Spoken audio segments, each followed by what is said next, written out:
நீங்க சொன்னீங்க பசங்க பிறந்தாங்கன்னா 2 ஆடு வெட்டுறீங்க, பொண்ணுங்க பிறந்தா 1 ஆடு வெட்டுறீங்க. அப்ப கூட நீங்க பாகுபாடு தானே பாக்குறீங்க? பாகுபாடு கிடையாது, செலவு குறைக்கும். நீங்க செலவு நல்ல கவனிங்க. இந்த பாருங்க, படை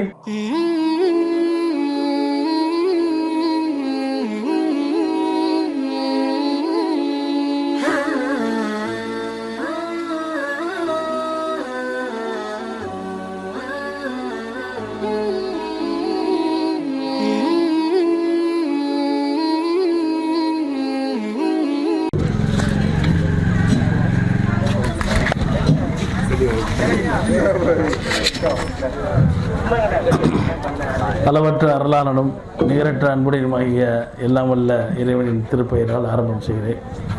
அன்பான எங்கள் தொப்புள்குடி உறவுகளான உங்களுக்கு படைத்த இறைவனுடைய கிரீட்டிங்ஸ். அஸ்ஸலாமு அலைக்கும் வரஹ்மத்துல்லாஹி வரகாத்து. உங்கள் மீது இறைவனுடைய சாந்தியும் சமாதானமும் என்றென்றும் நிலவட்டுமாகும். அன்பான பெரியவர்களே, சகோதரிகளே, சகோதரர்களே, ஒரு அருமையான நிகழ்ச்சியை கண்டுகளிச்சிங்க. ஒரு 5 நிமிஷம் தான், கலைஞ்சிடாதீங்க, அதோடு அவங்கள அனுப்பிடணும். என்ன செய்தி அப்படின்னா, இஸ்லாம்ங்கிறது தந்திரமும் இல்லை, மந்திரமும் இல்லை. அதை உடைக்க வந்த ஒரு மார்க்கம். எல்லா விதமான பில்லி சூனியம் செய்வனை கோள்கள் எல்லா விதமான ஏமாற்றுகளையும் பேய் பிசாசு போன்ற பொய்யான பிரச்சாரங்களையும் ஒழிக்க வந்த மார்க்கம் தான் இஸ்லாம். மூட நம்பிக்கையை ஒழிக்க வந்த மார்க்கம். அதனால்தான் தந்தை பெரியார் அவர்கள் கூட இனிவு நீங்க வேண்டும் என்றால் இஸ்லாமிய இனிய மருந்து என்ற செய்தி இந்த மக்களுக்கு கொடுத்துருக்கிறார். இந்த ஒரு நிகழ்ச்சி என்ன, இப்போ இன்னைக்கு நடக்கக்கூடிய ஒரு செய்தி என்னென்னா, ஒரு பெண் குழந்தை பிறந்திருக்கிறது. அதற்கு உண்டான ஒரு விருந்து அவர் ஏற்பாடு பண்ணியிருக்கிறார். ஏற்கனவே இந்த திருமணத்தை பற்றி உங்களுக்கு தெரியும். என்ன திருமணம்? வரதட்சணை வாங்கின திருமணமா? நல்லா கவனிச்சுக்கோங்க. வரதட்சணை வாங்காமல் இவர் தன்னுடைய பணத்தை நகையை போட்டு அந்த பெண்ணை மணமுடித்தார். ஜாதி பார்க்காமல், எதையும் பார்க்காமல், ஒரு பெண் நல்ல பெண்ணாக இருக்க வேண்டும், கடவுளை அஞ்சிய பெண்ணாக இருக்க வேண்டும் என்ற எண்ணத்தில் உங்கள் மக்களுக்கு எல்லாருக்கும் ஒரு விருந்தை வச்சு ஒரு அழகான முறையில் திருமணம் நடந்தது. இப்போ அடுத்த ஒரு விருந்து என்னென்னா, குழந்தை பிறந்திருக்கு. குழந்தை பிறந்ததுன்னா அது பொம்பளை பிள்ளை பிறந்தா என்ன ஆகும்? ஆம்பளை பிள்ளை பிறந்தா எப்படி இருப்பாங்க, பெண் குழந்தை பிறந்தா எப்படி இருக்கும்? பெண் குழந்தையை குர்ஆன் எப்படி சொல்லுது? உங்களை படைத்த இறைவன் என்ன சொல்கிறான் என்றால், அது நற்செய்திங்கிறான். பொம்பளை பிள்ளைன்னா என்னதான்? நற்செய்தி. நல்லா யோசிச்சுக்குங்க. ஒரு பெண் குழந்தை பிறந்த நற்செய்தி கூறப்பட்டால் சிலருடைய முகம் கருத்து போய்விடுகிறது என்று இறைவன் சொல்கிறான். அதனால தான் இன்றைக்கி பாருங்கள், சேலத்தில் ஒரு தொட்டில் குழந்தை, இந்த ஜெயலலிதா அம்மா இருக்கிற காலத்தில் தொட்டில் குழந்தை யாராவது எங்கேயா பெற்று விட்டு போகாமல் இங்கே போட்டு போங்கடா அப்படின்னாங்க. அப்போ எவ்வளோ குழந்தை வந்ததுன்னா 1000 குழந்தை வந்துருச்சான். 1000ல் 982 குழந்தைங்க பெண் குழந்தைகளாம், 18 குழந்தைகள் தான் ஆண் குழந்தைகள். அப்போ இது சரியான விகிதமா? இல்லை. ஆண் குழந்தைகள் யாரோ தூக்கி போட்டதெல்லாம் எடுத்துட்டு போயிட்டாங்க எல்லாரும். பொம்பளை பிள்ளைகளை மட்டும் நினைச்சுட்டாங்க இது ஒரு சனிய, இது ஒரு தொல்லை அப்படின்ட்டு விட்டுட்டு போயிட்டாங்க. அது கள்ள குழந்தைகள்ல கூட, அந்த குழந்தைகள்ல கூட வேறுபாடு என்ன, பெண்கள் குழந்தையா இருந்தா விட்டுட்டு போறது, ஆண் குழந்தையா இருந்தா எடுத்துட்டு போறங்கும் போது இந்த குர்ஆன் உங்களை என்ன சொல்லுகிறது? படைத்த இறைவன் என்ன சொல்லுகிறான்? பெண் குழந்தை பிறந்தால் நற்செய்தி. இதுதான் ரொம்ப முக்கியமான செய்தி. அந்த நற்செய்தியை கொண்டாடும் விதமாக, அது சந்தோஷத்தை கொண்டாடும் விதமாக ஒரே ஒரு விருந்து ஏற்பாடு பண்றாரு. இஸ்லாத்தின் அடிப்படை நம்மள விருந்து நிறைய இருக்கு. நம்முடைய சடங்குகள் எத்தனை இருக்கு? குழந்தை பிறந்ததுலேருந்து சடங்கு தான். குழந்தை பிறந்தது, மொட்டை அடிக்கிறது, பேர் விடுறது, அடுத்து என்ன செய்யறது, அது பொண்ணு பெண்ணா இருந்தா பூ புனித நீராட்டு விளாண்டு வைக்கிறது, அதுக்கப்புறம் என்ன பண்றது, முகூர்த்தம் அதாவது நிச்சயதார்த்தம் ஒரு செலவு பண்றது, அப்புறம் கல்யாணத்துக்குண்டு வரதட்சணை அது இதுன்னு ஒரு செலவு பண்றது, அதையும் தாண்டி குழந்தை உண்டாயிருந்தா வளகாப்புண்டு செலவு பண்றது, இறந்த அன்னைக்கு இறந்து போயிட்டாங்க அப்படின்னா ஒரு 50,000 ரூபாயிலேருந்து 5 லட்சம் ரூபாய் வரைக்கும் என்ன செய்யறாங்க, செலவு பண்றாங்க. அப்புறம் 1ஆம் திவசம், 16ஆம் திவசம், 3ஆம் திவசம் எல்லாம் எடுக்கிறாங்க. இது எங்கேருந்து போகுது காசு? கடவுளுக்காக ஒரு பக்கம் காசு செலவழிக்கிறாங்க, சடங்குகளுக்காக ஒரு பக்கம் காசு செலவழிக்கிறாங்க. இவங்கள்ட்ட எங்க இருந்து வரும் பணம்? எங்க மிச்சமாகும்? அது இல்லாம குடிக்கணும்னு ஒரு பக்கம் செஞ்சிடறாங்க, செலவழிச்சிடறாங்க. எதுவுமே இல்லாமல் இஸ்லாம் 2 விருந்துகளை வலியுறுத்துது. ஒன்று, திருமணமான அன்று நீங்க என்ன செய்யுங்க, உங்களுடைய மனைவிக்கும் மனைவியுடைய சொந்தங்களுக்கும் உங்களுடைய சொந்தங்களுக்கும் என்ன இல்லைங்க, விருந்தளிங்க. அந்த விருந்து எதுவா இருக்கலாம்? ஒரு டீ வடையா கூட இருக்கலாம், வசதி இருந்தால் ஒரு பிரியாணியா கூட இருக்கலாம். இரண்டாவது விருந்து எது? குழந்தை பிறந்தா. ஆண் குழந்தை பிறந்தா 2 செலவு, 2 ஆடை இருக்கணுமா. ஒரு பெண் குழந்தை பிறந்தா அதுலயும் அவருக்கு கம்மியான செலவு தான். ஒரு ஆடு அறுத்தா விருந்து. வேற எந்த சடங்கும் கிடையாது, வேற விருந்தும் இல்லை. அப்ப நாம என்ன பண்ணிக்கிறோம்னா, நமக்கு நாமளே சில கடமைகளை விதித்து கொண்டு செலவு பண்ணி கொண்டு எங்க போறோம்? வட்டிக்கு போறோம். வட்டிக்கு போய் அந்த சடங்கு செஞ்சிடறோம். நன்றாக யோசித்து பாருங்கள். உங்களுக்கு ஒரு அழகான வழி கண்ணுக்குள்ள தெரியுது. என்ன வழி? உலகத்தை படைத்த இறைவன் வந்தது இல்லை. வெள்ளம் மதம் பார்த்து வந்ததா, ஜாதி பார்த்து வந்ததா? இல்ல, எல்லாருக்கும் வந்தது. எல்லாருமே அதெல்லாம் நஷ்டப்பட்டாங்க, அப்படித்தானே? அப்ப அந்த அந்த அந்த மலையை கொண்டு வந்த இறைவன் யார்? அந்த கொரோனாவை கொண்டு வந்த இறைவன் யார்? கொஞ்சம் யோசிச்சு பாருங்க. அது நாடு இல்ல, எல்லாத்தையும் கடந்து வந்த கொரோனா இன்னைக்கு மறுபடியும் கொரோனா, அப்படித்தானே? திரும்ப உருவம் மாறி இருக்கு. அது யார்? அது அந்த வைரஸை படைச்சது யாரு? நாம் உயிரோடு இருப்பதற்கு காரணம் என்ன? இதை சிந்திச்சாலே தெரியும் உங்கள் இறைவன் யார் என்று. அந்த இறைவன் உங்களுக்கு என்ன விதித்திருக்கிறான்? ரொம்ப லேசா சொல்றான். வாருங்கள், 6வது அத்தியாயத்துல 151வது வசனத்தை சொல்றான். வாருங்கள், உங்கள் இறைவன் ஏவி இருப்பதையும் விலக்கி இருப்பதையும் சொல்லுகிறேன். என்ன சொல்லுகிறான்? அந்த இறைவனுக்கு நீங்கள் ஒரு காலம் இணை வைக்காதீர்கள். ஏன்? எனக்கு ஒரு அப்பா தான் அப்படிங்கிற நம்பிக்கையில் இருக்கும்போது இன்னொரு அப்பா இருக்குன்னு சொன்னா எனக்கு என்ன வரும்? கோபம் வருமா, வராதா? அப்ப அப்பாவுக்கு இணையாக இன்னொரு அப்பாவை கொண்டு வர முடியாதுங்க பொழுது, படைத்த இறைவனுக்கு இணையாக இன்னொரு இறைவனை கொண்டு வர முடியாது. ஒரே ஒரு இறைவன், ஒன்றே குலம், ஒருவனே தேவன். அவன் தான் சொல்றான், ஒரு இறைவன் தான். அடுத்து என்ன செய்யாதீங்க? பெற்றோருக்கு நன்மை செய்யுங்கிறான். பெற்றோரை கண்ணியப்படுத்துங்க, தாய் தந்தையரை கண்ணியப்படுத்துங்க. மதுவின் பக்கம் போகாதீங்க, விபச்சாரத்தின் பக்கம் போகாதீங்க, கொலை செய்யாதீர்கள், நீதியோடு நடந்து கொள்ளுங்கள், அளவையிலும் நிலுவையிலும் மோசடி. இந்த ஒரு 5 நிமிஷம் முடிஞ்சதுமா பாட்டியம்மா? அவங்களுக்கு விளங்கல ஏமா? ஒரு 5 நிமிஷம், ஒரு 5 நிமிஷத்துல அனுப்பிடுறோம். பாருங்க, சரியாமா? இந்த இறைவன் உங்களுக்கு ரொம்ப லேசான வாழ்க்கை முறை வச்சுங்க. நீங்க என்ன சொல்றீங்க? ரொம்ப கஷ்டப்பட்டு கடனாகி ஒண்ணுமில்லாத சூழல்ல என்ன சொல்லுவீங்க? கடவுள் ஏன் எங்களை எங்க படைச்சாரு? இன்னைக்கு வெள்ளத்துல எத்தனை மக்கள் பாதிக்கப்பட்டிருக்காங்க. நல்லா கவனிச்சு பாருங்க. நாங்க ஒரு ஊருக்கு போறோம். அந்த என்னது கீழே நட்டாச்சின்ற ஒரு ஊர் இருக்கு இந்த பக்கத்துல. அந்த ஊருக்கு போனா அந்த ஊர்ல உள்ள ஜனங்க தண்ணி புகுந்து ஆடு மாடெல்லாம் செத்து போய் ஒரு 5 பேர் இறந்து போயிட்டாங்க. ஒரு ஸ்கூல்ல தங்க வச்சிருக்காங்க. ஒரு வாரமா சாப்பாட்டுக்கு வழி இல்லை, கஷ்டம். எல்லாம் கொடுக்குறாங்க. இந்த முஸ்லீம் சமுதாயம் போதையும் கொடுத்தது ஏன் கொடுக்குறாங்க? எதுக்காக கொடுக்குறாங்க? இவங்க யாரு? இவங்க யாரு? இல்லை, அவங்களுக்கு நல்லா தெரியும், உங்களை ஒரு ஆண் பெண்ணிலிருந்து படைத்தோம். ஒரு அப்பா ஒரு அம்மா தான் ஆரம்பத்தில். அவங்களுக்கு பிறந்த மக்கள் தான் இவரும். இது ஜாதி கிடையாது, வேற்றுமை இல்லை. அந்த மக்கள் கஷ்டப்படுறாங்கன்னு இறைவன் சொல்கிறான். ஏழையின் சிரிப்பிலே இறைவனை காணலாம். எனக்கு வேண்டாம். கடவுள் சொல்றாரு, எனக்கு தேங்காய் வைக்காத, பத்தி வைக்காத, எதுவுமே செய்யாத. நீ எனக்குன்னு ஏதாவது செய்யணும்னு சந்தோஷப்படுறியா? யாருக்கு கொடு? ஏழைகளுக்கு போய் கொடு. அதுதான் உண்மை. நான் அதைத்தான் விரும்ப. எது நல்லா இருக்கு சொல்லுங்களேன். அள்ளி அள்ளி போய் அங்க கொட்டுறது சரியா இருக்கா, அல்லது கடவுள் பேரை சொல்லி மனிதருக்கு கொடுக்கறது சரியா இருக்கா? ஏன் வெள்ளத்துல இவங்க பணம் கொடுக்குறாங்க? ஏன் பிரியாணி கொடுக்குறாங்க? ஏன் கிட்டு கொடுக்குறாங்கன்னு இந்த சகோதரர் வந்திருக்காங்கல்ல, 100 பேரை தேர்ந்தெடுத்திருக்கிறாங்க.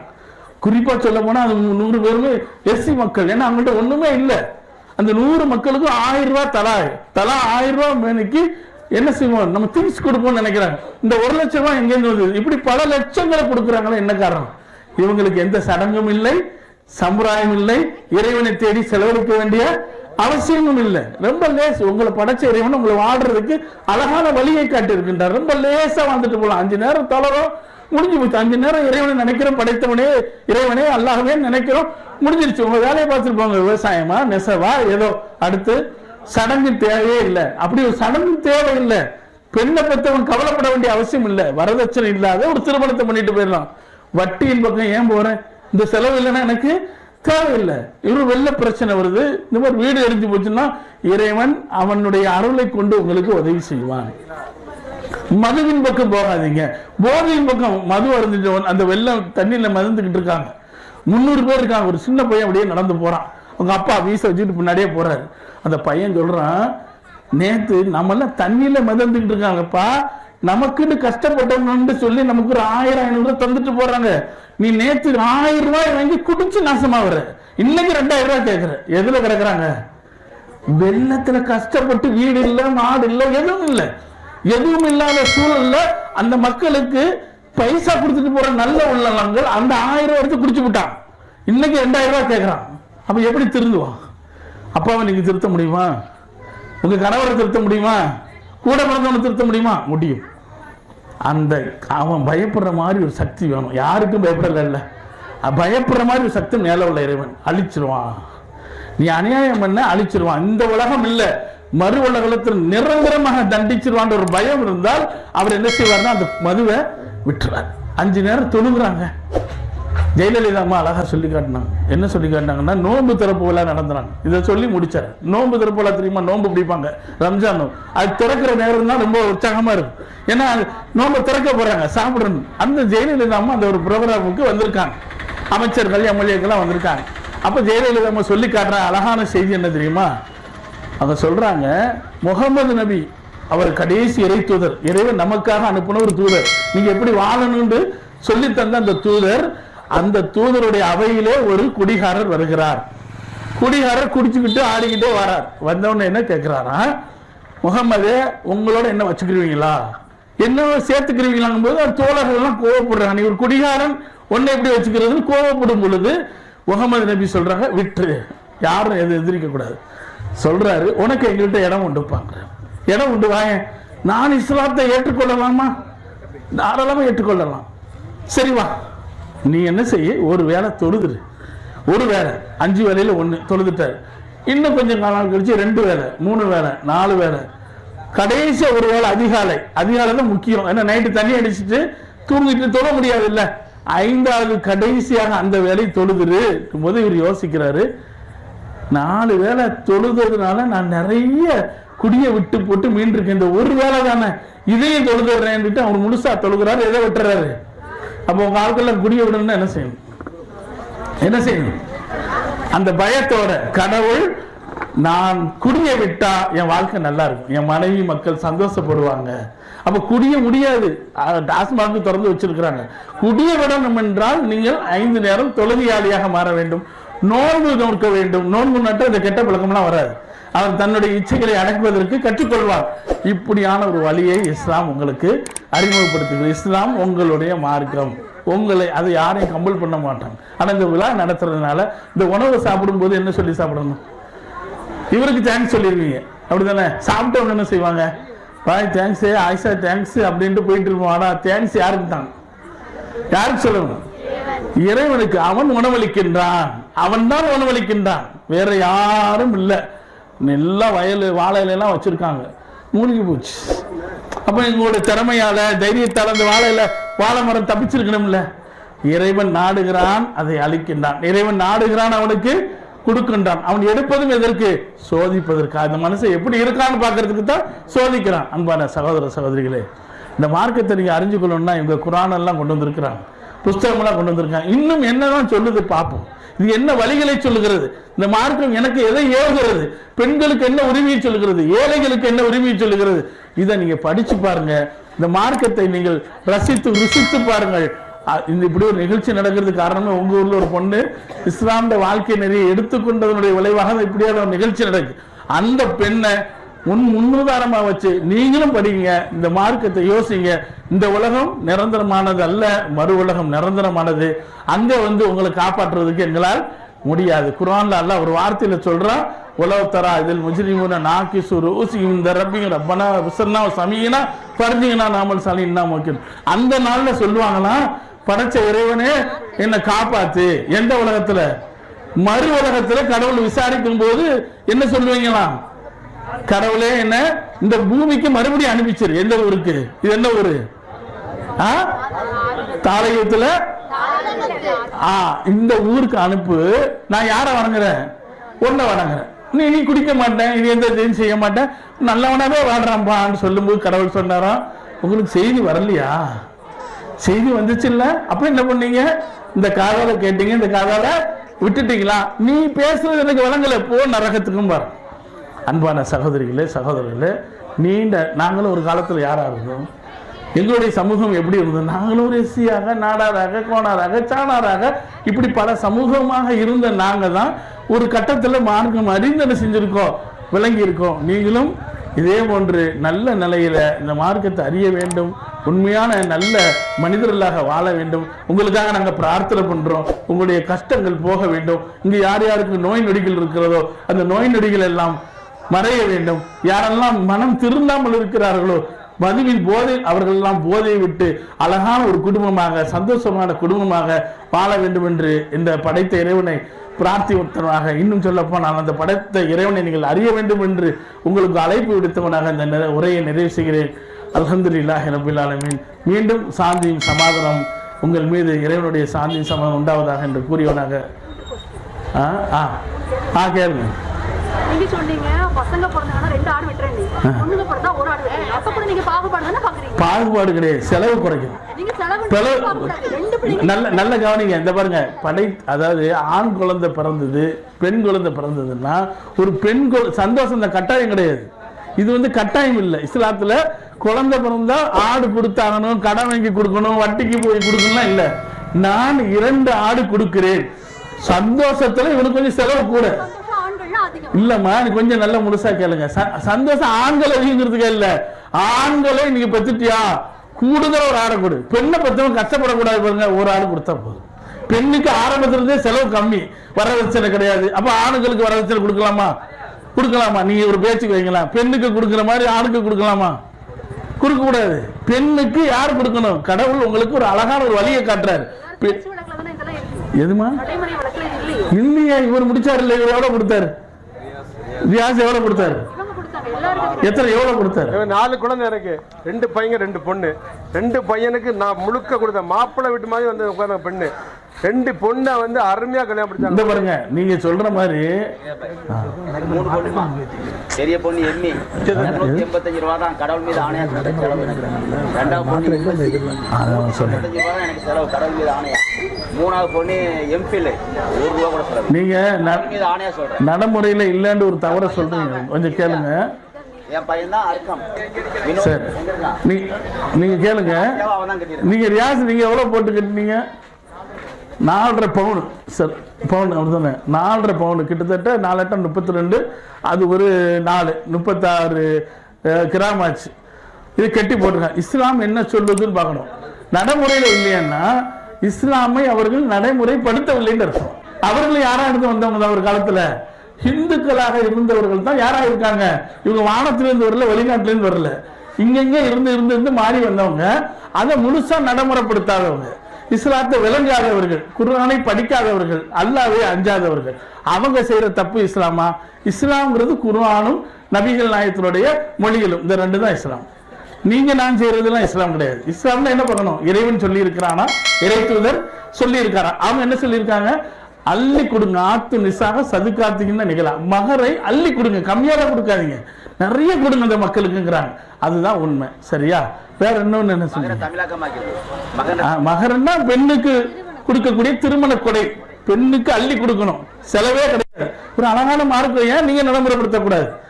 யாரோ நடைமுறைப்படுத்தலன்னு சொல்றத விட இங்க நாங்க நடைமுறைப்படுத்திருக்கோம், இவர் நடைமுறைப்படுத்திருக்காரு, அவர் நடைமுறைப்படுத்திருக்காரு. இங்க இருக்கிற எல்லாரும் இது குர்ஆனும் ஹதீஸும் விளங்காத காலத்துல, குர்ஆனும் நபி மொழி எங்களுக்கு தெரியாது. அப்போ இந்துக்களா இருந்து வந்தவங்க அந்த பண்டிகைகள் அப்படி எடுத்துக்கிட்டாங்க. இன்னைக்கு சில பேர்கிட்ட என்ன இருக்கு? அந்த வளகாப்பு நடத்த முஸ்லீம்கள்ட்ட இருக்கு, பேர் சுட்டுவாங்க இருக்கு. அது இஸ்லாம் கிடையாது.